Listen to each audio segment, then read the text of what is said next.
The yard sale was nothing special. A few tables of old books, clothes that had seen better days, and some antique knickknacks spread across the front lawn of an elderly woman's home. It was the kind of sale that people drive by without a second glance, but something about it made Daniel stop. He had no reason to be there. He didn't need anything. But as he wandered past dusty porcelain figurines and scratched-up records, his eyes landed on an old camera. A vintage Polaroid, its leather casing cracked with age, sat among a pile of forgotten trinkets. $5, the woman running the sale said when she saw him pick it up. She was frail, with silver hair pulled into a loose bun and deep-set eyes that held years of untold stories. "I hope it finds a good home." Daniel hesitated, then nodded. He wasn't much of a photographer, but something about the camera called to him. He handed her the money, and she pressed the camera into his hands like it was something precious. The first picture that evening, Daniel sat on his couch, turning the camera over in his hands. It smelled faintly of old leather and dust, and when he pressed the shutter button, a satisfying click echoed through his apartment. He aimed it at the window, where the city lights flickered beyond the glass, and pressed the button. The familiar hum of the Polaroid working filled the silence, and within moments, the picture ejected. He watched as the image slowly developed, the blackness fading to reveal a little girl. Daniel's breath caught in his throat. He leaned in, examining the photo under the soft glow of his lamp. The window in the picture was the same, the cityscape behind it identical. But in the foreground stood a girl, no older than 6 or 7, with dark hair and solemn eyes. His heart pounded. He turned to the window, half expecting to see her standing there. But the room was empty.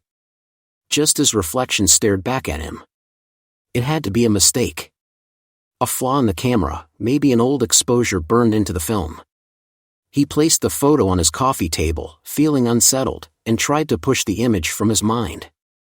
More than a mistake, but curiosity gnawed at him. The next day, he took the camera out with him on a walk.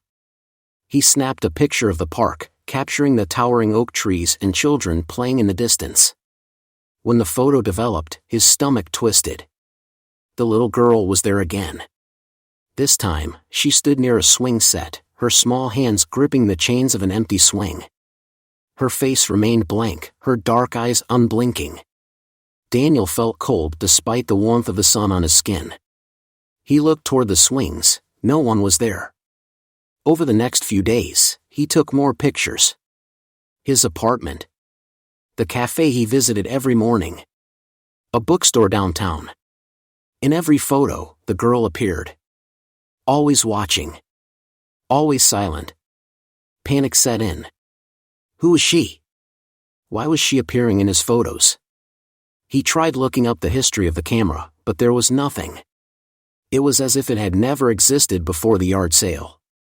A message from the past unable to shake the feeling that he was being haunted, Daniel returned to the woman who had sold him the camera. Her expression darkened when he mentioned it. "I shouldn't have sold it," she murmured, wringing her hands. "But I thought, maybe it would find the right person." "What do you mean?" he pressed. She hesitated, then sighed. "That camera belonged to my daughter. Emma." Daniel's chest tightened. "Your daughter?" She nodded, her eyes misting over. "She disappeared 20 years ago. We never found her." Her voice broke, and she clutched her cardigan tighter around her frail frame. "But sometimes, I think she's still here. Trying to tell me something." Daniel's throat felt dry. The girl. The solemn eyes.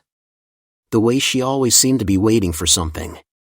"What happened to her?" he asked softly. The woman wiped at her eyes. "She was playing in the park, right near the swings." Daniel shivered. "I turned my back for just a moment, and she was gone." A lump formed in his throat. He thought of the first time he had seen Emma, in the photo of the window, as if she was waiting. Then in the park, near the swings, where she had last been seen. The camera wasn't haunted. It was a message. A plea. Before we dive into this story, leave a comment telling us where in the world you're watching from today, and if you enjoy this story, don't forget to hit that subscribe button. Daniel knew what he had to do. That night, he returned to the park with the camera in hand. The air was heavy with the scent of rain, and the swings creaked softly in the breeze. He took a deep breath and lifted the camera. Click. The picture developed slowly. His hands trembled as the image formed. And then, Emma stood there, but she was not alone.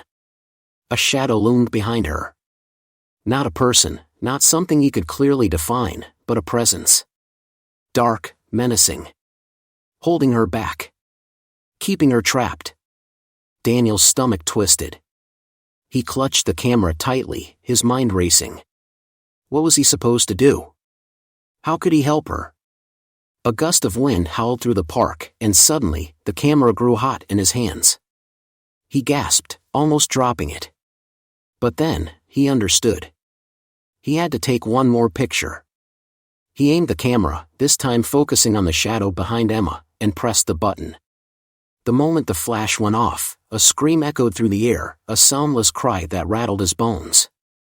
The photo slid out, and as the image developed, Daniel watched as the shadow dissolved into nothingness. Emma's expression changed.